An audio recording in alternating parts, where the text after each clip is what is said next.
worked more than 20 years. And so this book is basically about my life's work. My wife passed about 5 years ago now. And so she had helped me with this book. So it's been a long time in the making.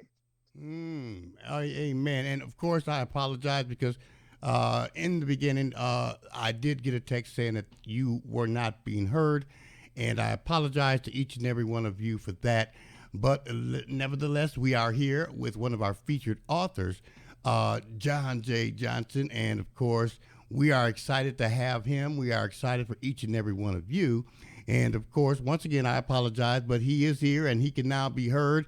And John, man, I want to thank you once again for just being here on this afternoon. And of course, accepting the invitation to be a part of our broadcast network family. You have this amazing publication out, Come Walk With Me. I want you to just sit back. Tell me a little bit about this. Tell our viewers and listeners what a little bit about this current publication you have out. Well, let me just say that I'm no author, and I had not intended to write a book at all. I wanted to tell my children certain things about my life, so I started, as most of us do, I believe, just making notes that I thought I wanted to share with my children, uh, gathering thoughts and reflecting on seasons, which actually resulted in this book. Uh, the more notes I made, the more I needed to testify to the goodness of the Lord, I felt. Mm. And on page, one page in the book, it simply states the refrain of a gospel song that says, "You can't tell it, let me tell it. God's Mm. been good to me." Yeah. And I just felt like that I needed to testify to the Lord and to the broader community, uh, basically how good the Lord has been to me and the trials and tribulations that we all go through in life. Uh huh. But the in Ecclesiastes, I believe the third chapter says that for everything there's a season and a time for every purpose under heaven.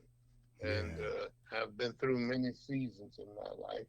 And so rather than write chapters once I got these notes down, I tried to turn it into seasons of life. And so each section of the book talks about a different season of my life. And so I don't know if you heard me earlier, I was raised up in a little town in southern Kentucky, a place called Franklin, right Mm. on the Kentucky-Tennessee line.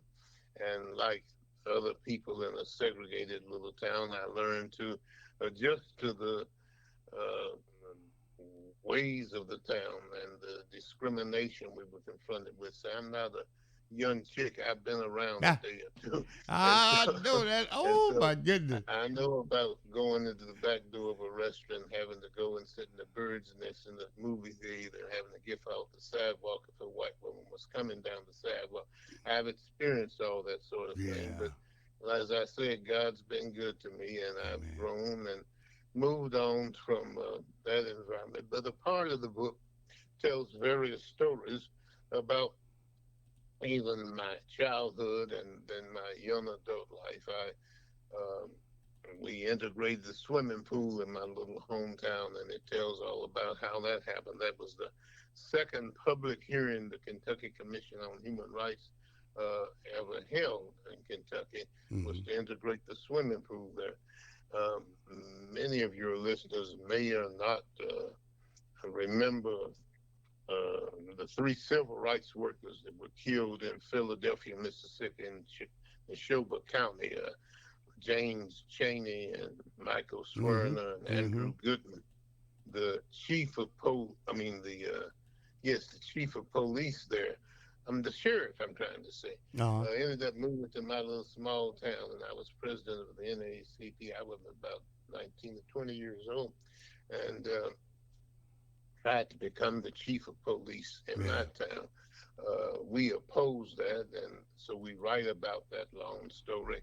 Uh, if you ever saw the movie called Mississippi Burning, Yeah. it talked about the three civil rights workers that were killed and how all the law enforcement officers were involved in that killing, and the sheriff got through by turning state's evidence, but he ended up moving, of all places, to my little hometown in southern Kentucky. And we opposed him, but there's a story about that. I have had all types of opportunities. I worked for several war and poverty type programs in Kentucky, and uh, I worked for uh, a market and research firm in New York for a while. And New York wasn't quite my cup of tea, Right, but it right. was an interesting experience, a very interesting experience. The When I went to work for the NAACP, Ben Hooks, who was the director of the NAACP at the time, I used to be on their national board of directors, and he had tried to get me to come work for the NAACP for some time, and I resisted it because at the time they were located in New York City. But after a while, I ended up going there, and I explain all of that in the book. He Mm-hmm. became more like a godfather, if you will. Yeah. Uh, he and his wife were very close to me. I was worked with them every day and traveled with them, and so they became like extended family to me. And the working at the NACP gave you several opportunities to work in a wide variety of issues. I talk about many of those things in my book, but among the things I talk about is what I call the James Byrd story in 1998. You know, when James Byrd was killed and his torso was found a mile from his head. They had Yeah. Yeah. drug him to the truck. And we talk about that in there. We talk about the voter education program that I was coordinating for the National NAACP. We registered that particular year over 400,000 new people. And so we've had quite an experience there. Yeah. I would tell you that when Rosa Parks passed, the mother of the modern day civil rights movement, she had three funeral services, but they called the NAACP and asked the NAACP if we would coordinate a first service, which was in Birmingham, Alabama. And so I was assigned the responsibility of coordinating that. We had members of our staff who came in from Atlanta and other places in the South. But I won't tell you the whole story, Yeah. but just say to you, we were intending for the wake to close the church about 10 or 11 o'clock. But once the news got out, buses just kept coming to the church. It was a small church in Montgomery, and we kept the church open. It was 4:30 in the morning before, because busloads of kids came from all over the South, from the historically black colleges there and other places.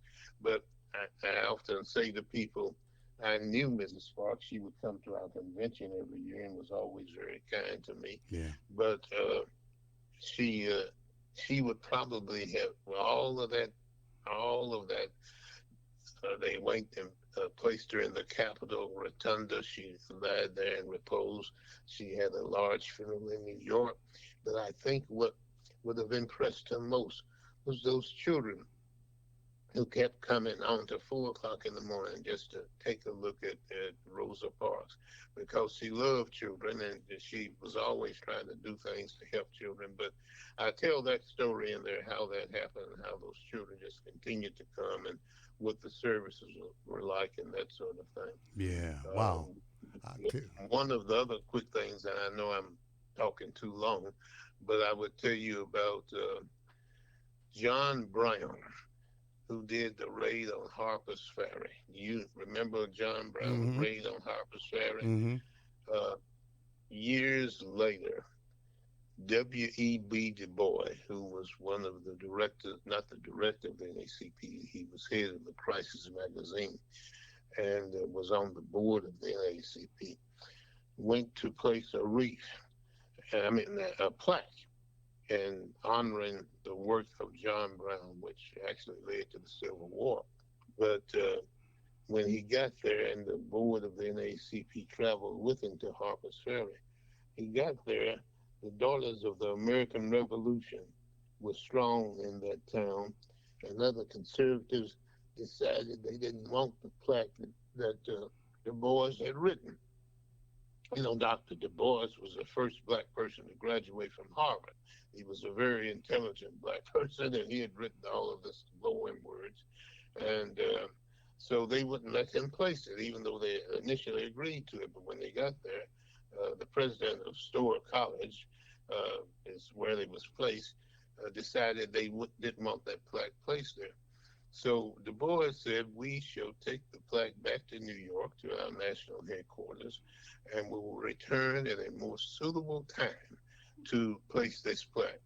Well, I was reading this story a few years before the 100th anniversary of the NAACP, and we thought maybe 5 years before our 100th anniversary would be an appropriate time to return W.E. Du Bois's plaque.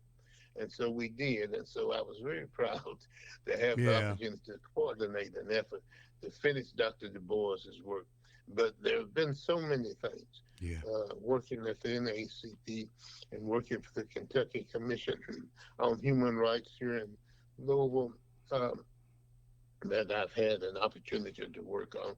My wife helped me initially try to work on this book, and she passed. As I said, it's been a long time in the making, Yeah. but we're very proud. My daughter Nicole and my children have all helped me, and so we're pleased to have the book available. Oh my goodness! I tell you, you have been around the block, and I tell you, you've been around for quite a while. And I'm excited, man, because I tell you, we need information like this disseminated to the people around the world. So a lot of them that just heard, they will more or less understand when they support and get a copy of the book. Now, I heard you say a little earlier, I'm not an author, but I'm going to ask you this question: what is it that we should anticipate from you beyond this point as an author? What's next for you? Well, I am working on a second book called Steps Toward Freedom. Yeah. It's dedicated to the Kentucky Commission on Human Rights and the hundreds of board members and staff members that have worked for that commission since its incorporation in 1960. Um, Lest we forget the characters and the locations and the events, I've tried to list names of people that folk have almost forgotten about Yeah. and forgotten about what they were involved in. In 1963, there was the March on Washington, Right. where Right. King did his "I Have a Dream" speech. Mm-hmm. But the next most significant march took place right here in Kentucky, Right. at our state capital in Frankfort, Kentucky. And so we talk about all the names of people who have bring that march together, some 10,000 people, which Yeah. is not a lot for a lot of marches, but for Kentucky, that's a good number of people came. Yes. Martin King, we're now in the holiday season remembering King. His brother used to pastor a church here, and so King came here many times. Mm. But some of that is discussed in the book I'm working on now. Oh. We have a section there on lynching in Kentucky. Every black person that was lynched in Kentucky, we have information on that. And then a timeline of human rights related activities in Kentucky. And so we've tried to capture some of that sort of thing. Oh. I'm reminded on my other book I put in there a reference to James Russell Lowell's poem, The Present Crisis. And a part of that says, truth forever on the scaffold, wrong forever on the throne. Yet the scaffold sways the future, and within the dim unknown standeth God above the shadow, Wow. keeping watch above his own. And so as I write this book and the one prior to it, I'm reminded that God is still on the throne, That's right. keeping watch above his own. That's right. And all is not wrong with the world. There are a lot of things that we need to address, many battles that still need to be fought. But we have to keep hope alive, and That's all right. is not wrong with the world. Oh my goodness! All right, well, I am excited once again. We are here with John J. Johnson, and he's one of our featured authors on the GMAP Broadcast Network, GMAP1.com. Simply stop by our platform and click on the tab that is titled Featured Authors.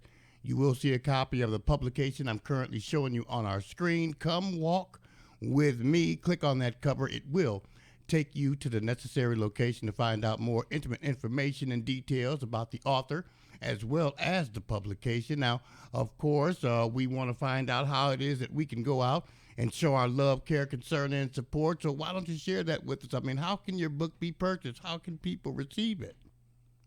Well, probably the easiest way is to just go on Amazon.com and put in Come Walk With Me by John J. Johnson, and it will come up and you can order it through Amazon. There are a couple of other ways, but rather than confusing your audience, just suffice it to say that Amazon.com is probably the easiest way to order it.